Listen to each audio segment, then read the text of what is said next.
Hi YouTube! So today I'm going to be doing 10 top tips for university. So let's just jump into this video.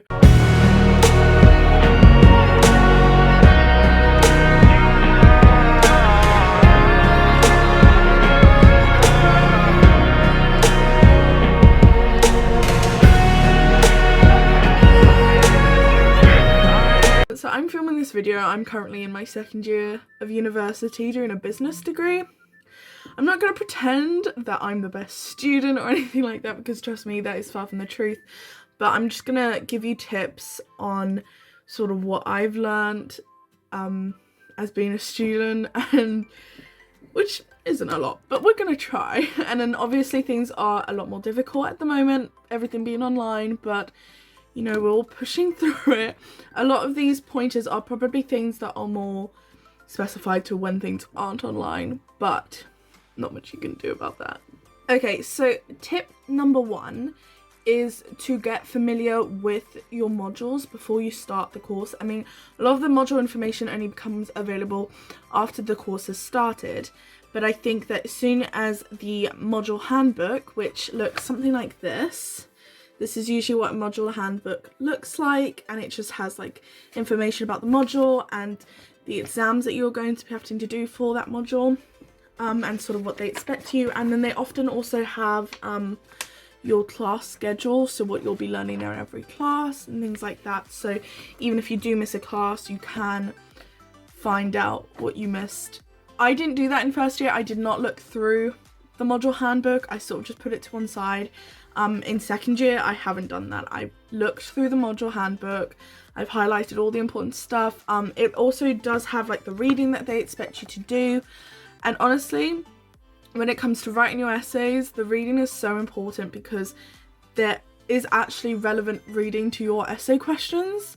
I don't know why in first year I didn't even think of that, but I've realised that there's actual journals and articles that you can use in your essay, and it makes it so much easier than having to look for ages for the references. So I really recommend looking on your school website, because the teachers usually do upload the module, and honestly they've helped me so much, because anytime I need to look at anything that I'm unsure about, I just go straight to the module handbook and it's all in there, so it's nice and easy.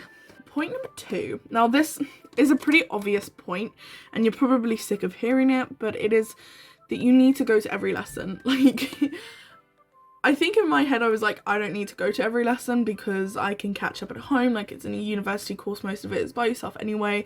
I don't need to go to lectures, I don't need to go to lessons. But actually, it does make a lot more sense when you go to the lessons and participate in the lessons, like answering questions, and it really helps you learn the subject that you're doing.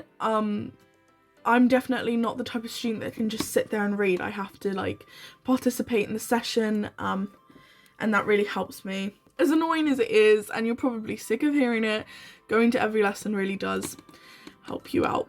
Okay, my next point is point number 3, and this is organisation. So this is my folder for year 1. I obviously have my year 2 folder, but it isn't quite complete yet because we haven't done half the work yet and everything. But this is my complete year 1 folder. You open it up and I've got a cover page which I made myself because I don't know, I'm a sad person. The different module names, and then color coded them on the other side, as you can see, which honestly has helped me so much, like especially because all my handbooks and all my it doesn't want to open, all my handbooks are in here,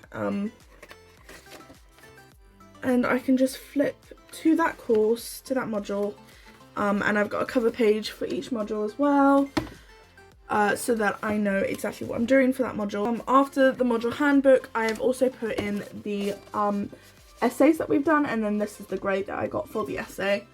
I've printed it out with all the references and everything, so that I can like track how I'm doing in each subject. Obviously you can see what you need to do in the next exam to get a better grade in that module, so that's what I do. So I've got all my exams in here, and then to go with that as well is that over there. I don't know if you can see it, but that is like my university part of my room, and it has all my assignments down the side, color coded, that are due throughout the year. I have a timetable on there.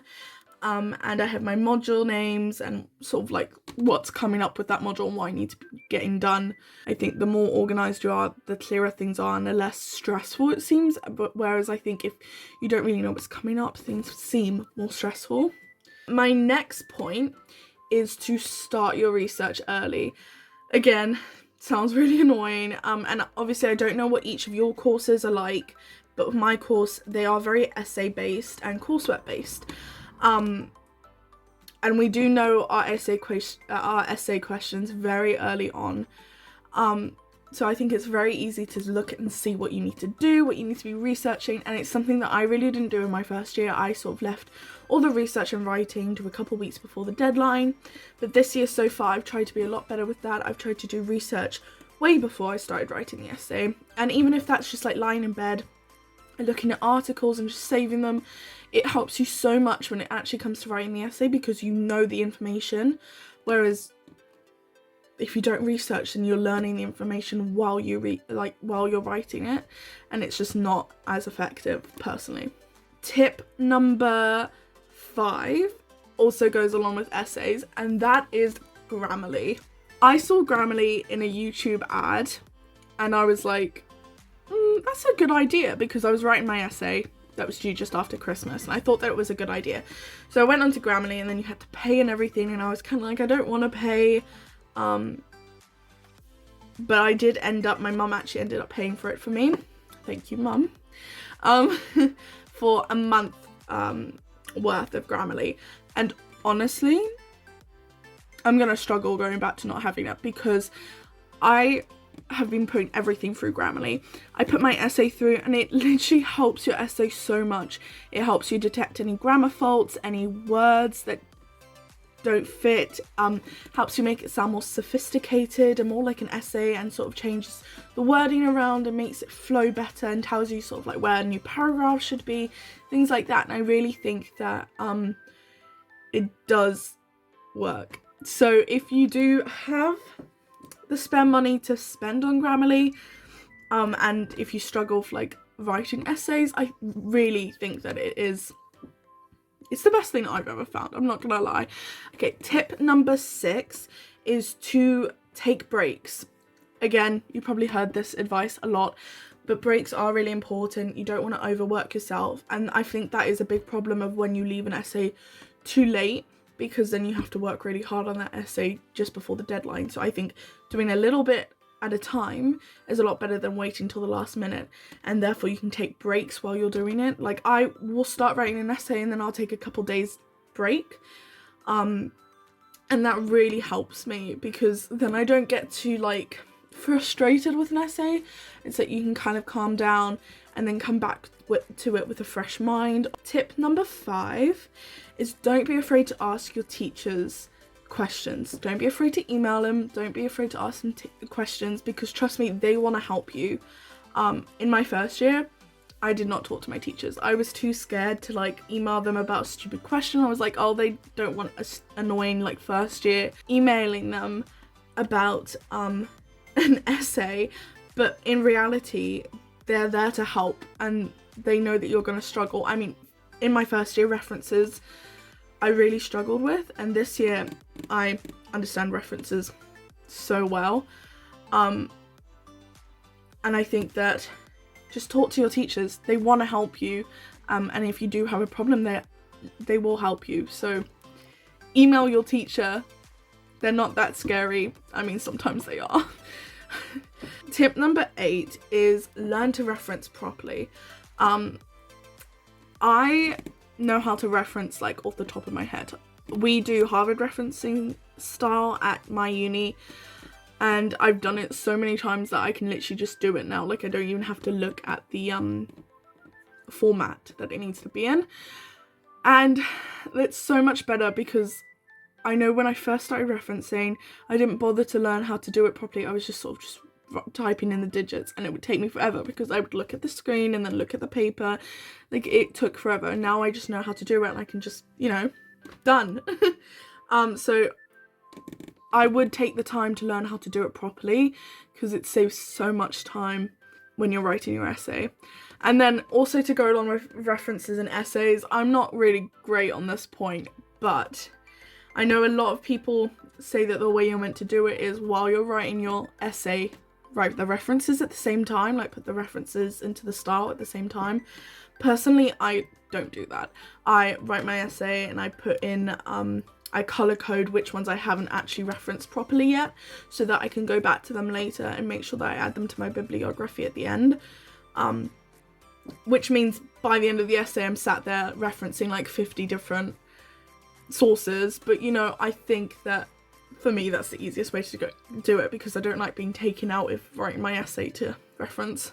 Number 9 is don't pick your groups based on your friends. I don't say this because I didn't like my friends and they didn't work well. My friends in uni definitely did work out well, but then those friends dropped out.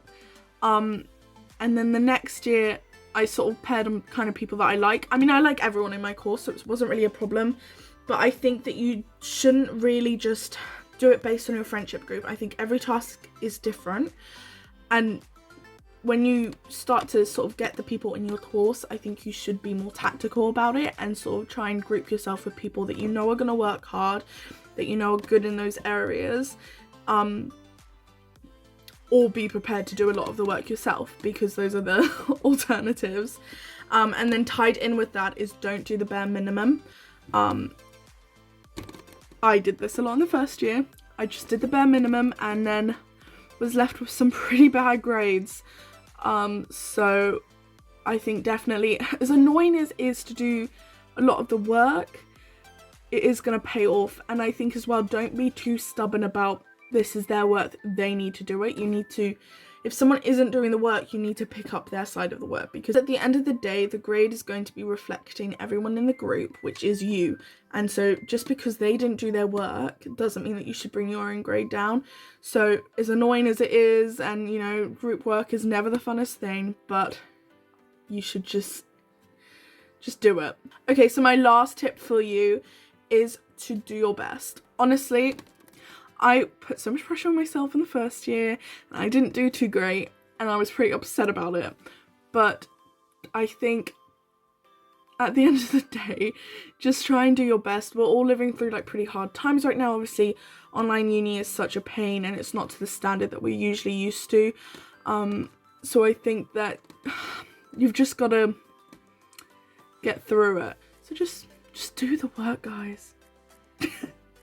Says me, who has like essays to write at the moment and is doing this instead. That is my 10 tips for university. Like I said at the beginning of the video, I am not the best student in the world, like literally. No. But I think that a lot of these tips I wish people had told me. Like, I really struggled in the first year of university because I wasn't really sure what I was doing. I was very confused about how the grading worked and the essays themselves worked and what percentage went into what and like what I needed to do. But honestly, it's all in the module handbook. So even if your teacher is being like really annoying and not really telling you everything you need to know, it is all in the handbook. So just look in there and do it yourself. That's it for the video. I hope you enjoyed. Like, comment, subscribe, and I'll see you guys in the next video. Bye.